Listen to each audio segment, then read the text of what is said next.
Then the new topic is the oropharynx. The pharynx is divided into three parts: the nasopharynx, the oropharynx, and the laryngopharynx. Then oropharynx.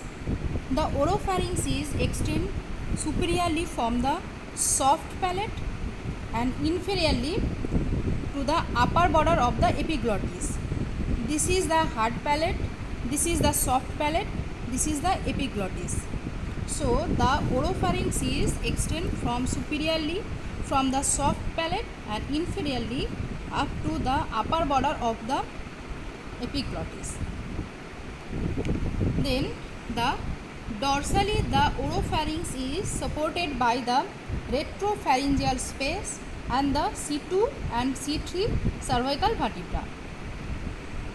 So posteriorly or dorsally the oropharynx is supported by the retropharyngeal space. This is the retropharyngeal space and the C2 and C3 vertebra. Then the oropharynx is communicate anteriorly with the oral cavity, upper or superiorly to the nasopharynx and inferiorly to the laryngopharynx. So the oropharynx is situated behind the oral cavity. So this part is the oropharynx. This position is the oropharynx. Below the soft palate and above the upper border of the epiglottis. This part is the oropharynx. Then the oropharynx anteriorly communicate with the oral cavity, and this position there present the oropharyngeal isthmus. The oropharyngeal isthmus, the boundary, upper boundary is the soft palate and the lower boundary the dorsum of the posterior 1/3 of the tongue. This is the cut section of the tongue. So the superiorly the boundary is the soft palate and inferiorly the base or dorsum of the posterior 1/3 of the tongue. And in the both side present the palatoglossal arch. This fold is the palatoglossal arch. This fold is present from the palate to the tongue. So this fold is the palatoglossal arch. The palatoglossal arch contains the muscle palatoglossus. So this is the oropharyngeal isthmus. The oropharyngeal isthmus, this position closed during deglutition, and the oropharyngeal isthmus prevent the regurgitation of the food from the oropharynx to the mouth. So this is the oropharyngeal isthmus.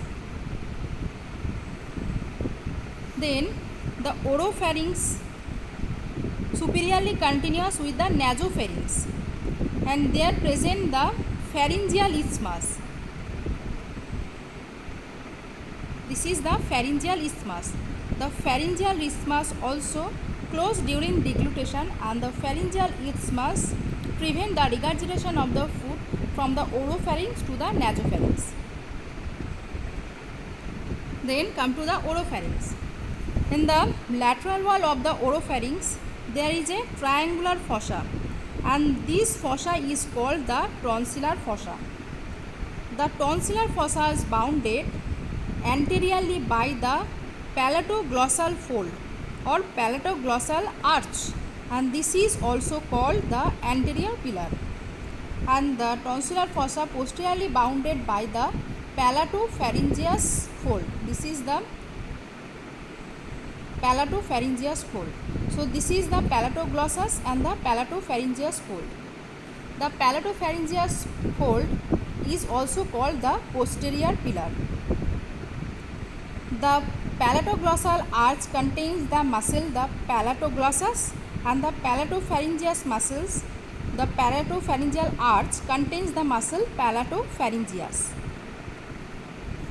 And these two folds they meet with each other and forms the apex up to the soft palate. This is the soft palate, this is the palatoglossal arch, this is the palatopharyngeal arch. These two folds meet with each other and form the apex in the soft palate. And the base of this fossa is the dorsum of the posterior one-third of the tongue. So this triangular fossa is for the palatine tonsil. Here present the palatine tonsil. So this is the oropharynx.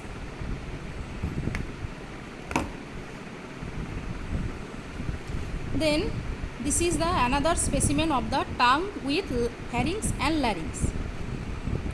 So this is the tongue and this is the dorsum of the tongue. This is the posterior one-third of the base of the tongue, and this is the epiglottis.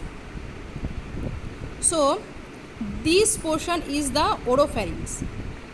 Above there is present the soft palate, which is not present here, but the boundary is from the lower part of the soft palate to the upper part of the epiglottis. So this part is the oropharynx, and from the tongue to the epiglottis there is a junction, and this fold is called the median glossoepiglottic fold. From the base of the tongue to the epiglottis, this is called the median glossoepiglottic fold. And in the both sides there present the lateral glossoepiglottic fold. And the lateral glossoepiglottic fold, it forms the pharyngeal epiglottic fold. So in between these two folds there is a depression, and this depression is called the vallicula.